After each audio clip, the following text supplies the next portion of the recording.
Hello and welcome, my name's Pete Rushmer and I'm your host today of a Half Dozen Things podcast.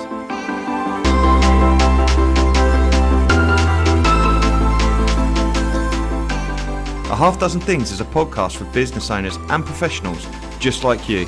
Whether you're an underdog hungry for success or you're already smashing it but want to continue to level up, we are here each week for you to get insight and learning from the very best in the business. No fluff, no BS, and no self-proclaimed gurus talking about how easy business or life is. Just real, raw, and frank conversations. My curiosity and impatience in seeking success has encouraged me to create a Half Dozen Things podcast. I designed it to bring you simplicity and discovery back to the forefront of your lives.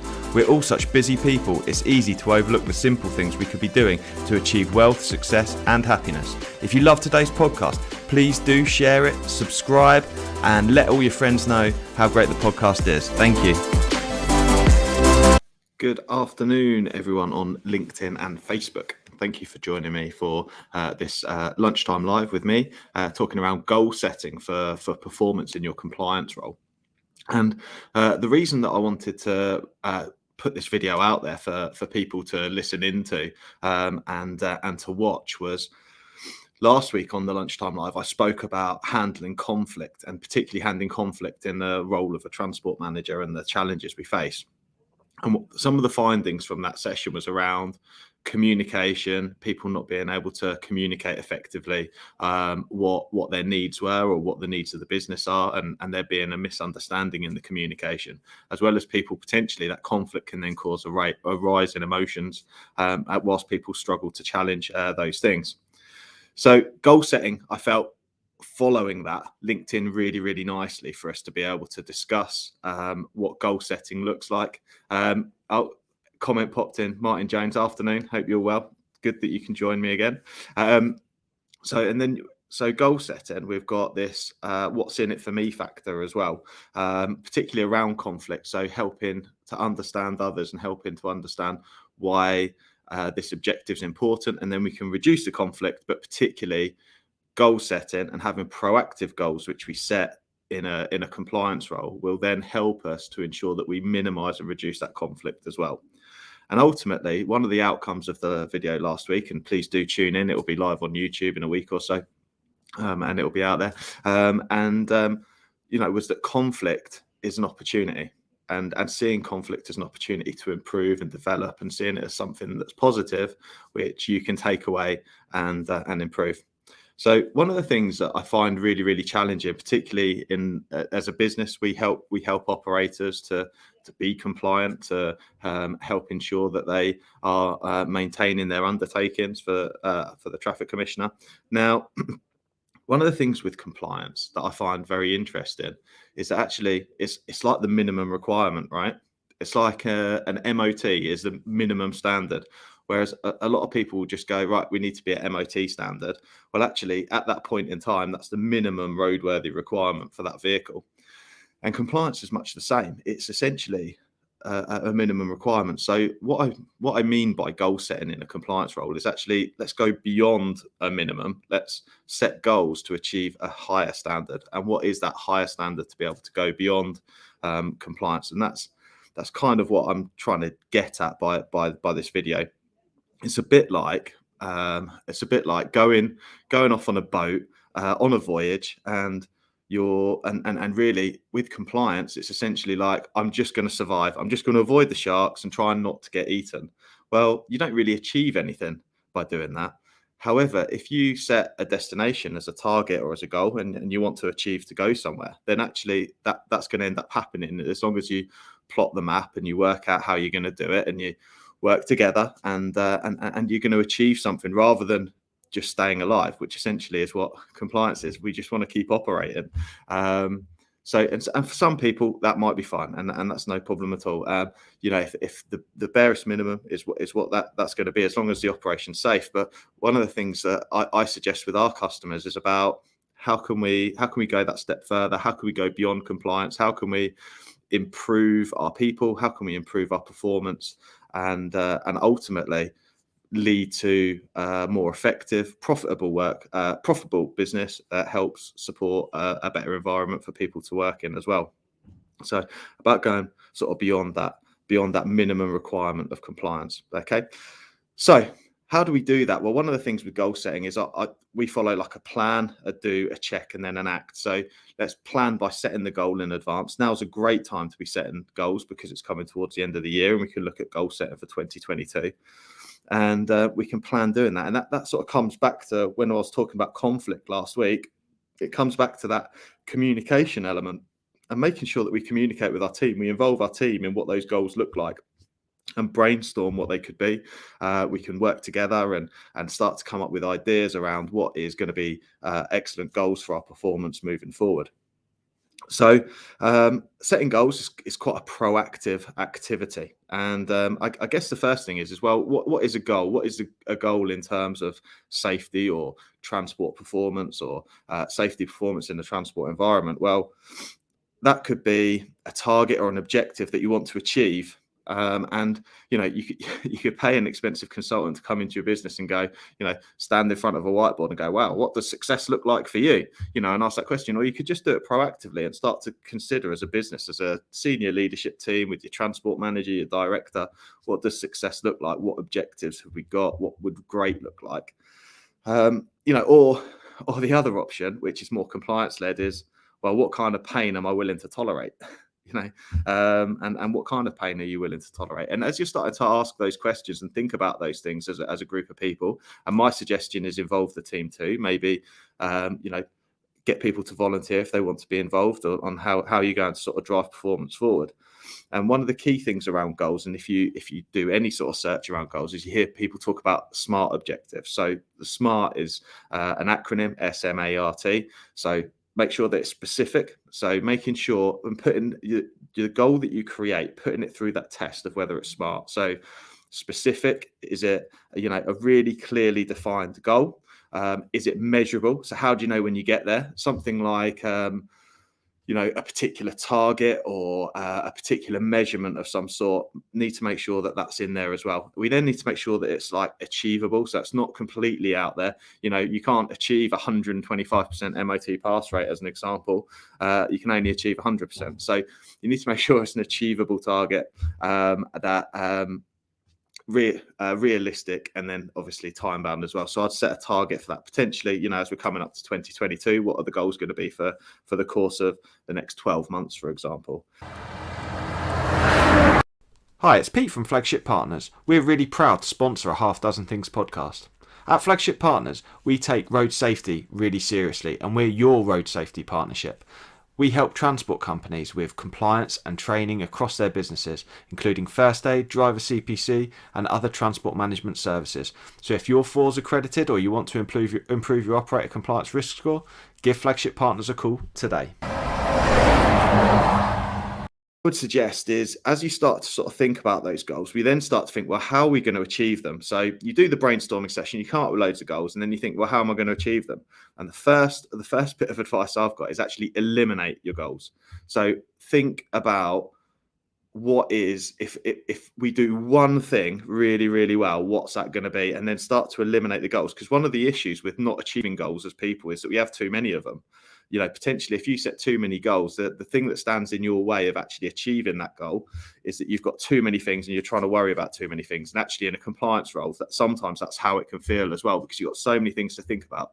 So one of the things I suggest is start to really think about, well, if we actually go for that goal, we'll kind of achieve that goal anyway. And what you'll often find is that they link in well together, so that you're able to just find a way of eliminating and reducing the goals. I wouldn't have too many goals all at once.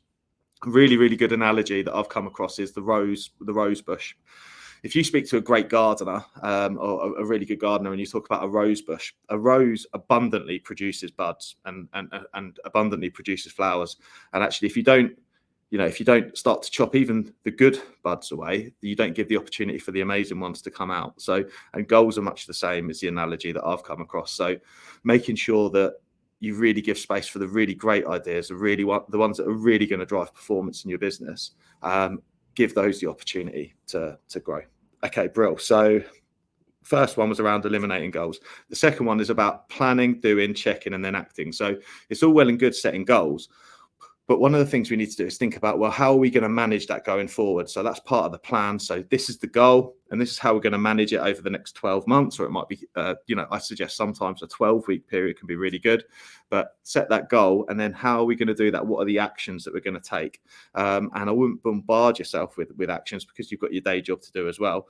But ultimately, set those goals, plan how you're going to do them, and then give it a bit of time before you look back and check, and plan when you're going to check back again.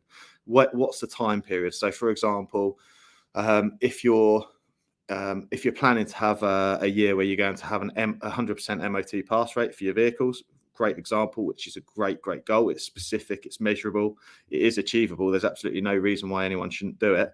And it hits all of those SMART targets. So over a year, if you're planning to have a 100% MOT pass rate, you'd probably look at that on a quarterly basis, or when something went wrong. So what's gone wrong, and what's the challenge? So start to interrogate that. So part of the planning process is also like, if we're not achieving that objective, what action are we going to take? How are we going to manage that? So a great one with the 100% MOT pass rate is to ensure that you really thoroughly understand and put proactive measures in place to ensure that you're able to achieve that goal. So, and then the third one, the third suggestion is around having a look at your environment. Are you setting it up? Are you setting up your workplace environment to be able to achieve these goals? What are you tolerating that you shouldn't be? And how can you improve that environment with your team to be able to make it more conducive to achieving those outcomes? So a really good example is, if you're going to set a goal of having 100% MOT pass rate, you're going to set yourself up to fail if you make sure that vehicle is operating right up until 24 hours before it goes for test. You're not giving yourself the environment, you're not setting yourself up to be able to achieve that target. So all of the other activity comes off the back of that. The other thing with a great example is, if I'm trying to lose weight, and I've got a goal to lose weight, whatever that may be, if I've got a packet of biscuits and I know I'm partial to a biscuit where the coffee's kept, when I go and make my coffee, chances are I'm going to have a biscuit. So if I want to eliminate biscuits, I have to move that out of the way, out of temptation. And it's much the same when you're goal setting in your business as well, that you've got to make sure that you set up the environment right. What are the challenges as part of that planning process? What are the challenges that are going to get in our way to prevent that from happening? And the fourth area is a really good one to help you do that, which is the communication side. Okay, really important to involve your team, involve the people who are carrying out the work on a daily basis, because they're the ones in the know, they're the experts, they know what's happening. And there's so many businesses that I come across where people aren't involved, drivers aren't involved in having the discussion around compliance and understanding the goal setting. And I'd get them involved, because you can start to think about what those objections are going to be.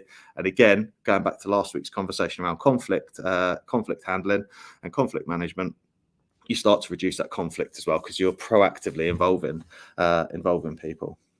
Well, what sort of goals could we set in our compliance based role in transport, rather than just being I want to stay out of a public inquiry. I want to make sure that I do, when we talk about compliance, it's barest minimum that I alluded to earlier.